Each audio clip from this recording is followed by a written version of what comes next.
이 사진을 보시면 사람의 몸에 울퉁불퉁하게 발진이 잔뜩 돋은 것이 보기만 해도 고통스러워 보이는데요. 이 병은 원숭이 두창으로 원숭이 두창인데 왜 사람이 걸렸지? 라고 하실 수도 있지만 이 이름은 이 병을 일으키는 바이러스가 1958년 덴마크의 한 연구실에서 사육되던 필리핀 원숭이에게서 처음 발견되었고, 당시 원숭이가 두창이라고 부르는 천연두와 유사한 증상을 보였기 때문에 붙은 것으로, 원숭이뿐만 아니라 여러 동물들은 물론 사람까지도 걸릴 수 있는 인수공통 전염병이라고 합니다. 최근 이 병의 이름이 뉴스에 많이 나오고 있는데요. 원숭이 두창은 원래 주로 아프리카의 야생동물 사이에서 전파되는 바이러스라 사람에게 전염되는 일은 아주 흔한 편은 아니고, 1970년 콩고 민주공화국에서 처음으로 사람 간의 감염 사례가 보고된 이후 주로 중앙아프리카와 서아프리카 지역에서만 풍토병으로 나타났었는데요. 그런데 최근 갑자기 아프리카 지역을 벗어나 미국, 영국, 프랑스, 스페인, 호주 등 전 세계 총 16개 국가에서 동시다발적으로 수백 명의 환자가 발생하여 많은 사람들이 걱정스럽게 지켜보고 있다고 합니다. 그렇다면 이 원숭이 두창에 걸리면 어떻게 되는 걸까요? 우선은 원숭이 두창에 걸리면 평균 6일에서 13일 정도의 잠복기를 거친 후 초기에는 열,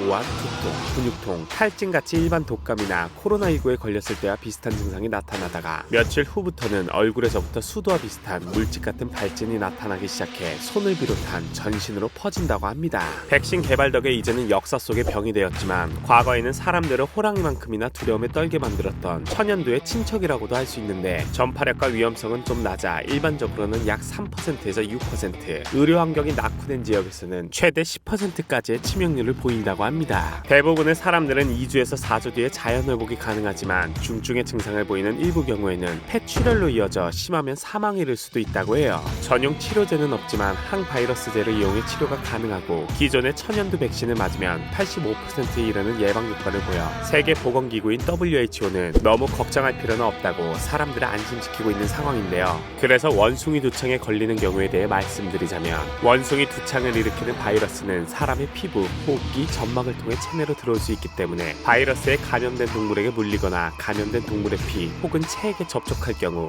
감염된 동물의 고기를 손질할 경우, 또는 그 고기로 만든 음식을 먹는 경우에도 전염이 될 수 있다고 합니다. 그리고 사람 간의 전염은 쉽게 일어나는 편은 아니지만, 환자의 콧물과 침 등 호흡기 분비물, 수포 등에 접촉했거나 바이러스에 오염된 물건, 그러니까 예를 들면 환자가 사용한 식기나 침구류를 보호구 없이 맨손으로 만졌을 경우에도 감염 위험이 있다고 해요. 다행히 코로나19처럼 눈에 보이지 않는 작은 비말이 공기 중에 떠다니다가 전염되는 경우는 거의 없는 것으로 알려져 있고, 직접 접촉을 통해 감염되는 편이라 마스크 착용이나 손 씻기 같은 방역 수칙이 더욱 높은 효과를 보일 수 있다고 합니다. 하지만 지금 문제는 원숭이 두창이 전염되는 패턴이 예전과는 너무 다르고 이상하다는 건데요. 이 때문에 코로나19 바이러스가 델타 변이, 오미크론 변이 등으로 변하면서 이전과는 다른 전염성과 위험도를 보이고 백신의 효과도 떨어뜨리듯이, 원숭이 두창도 혹시 새로운 바이러스로 변이하는 것이 아니냐는 걱정의 목소리도 많습니다. 사실 이렇게 아프리카 이외 지역에서 원숭이 두창 집단 감염이 발생한 것이 이번이 처음은 아니라고 해요.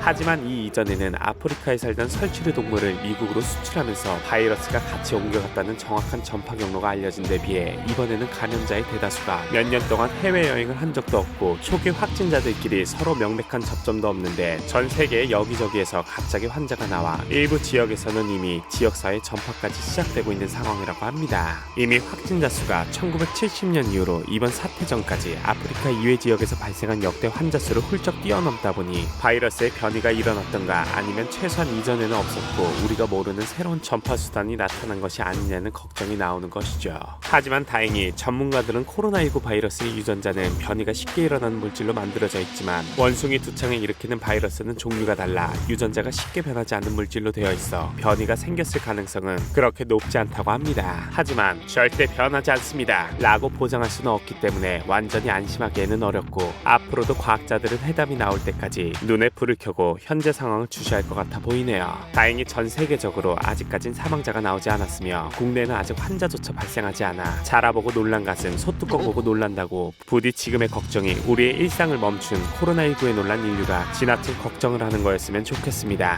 코코보라가 준비한 이야기는 여기까지였습니다. 재밌게 보셨다면 구독과 좋아요 부탁드립니다.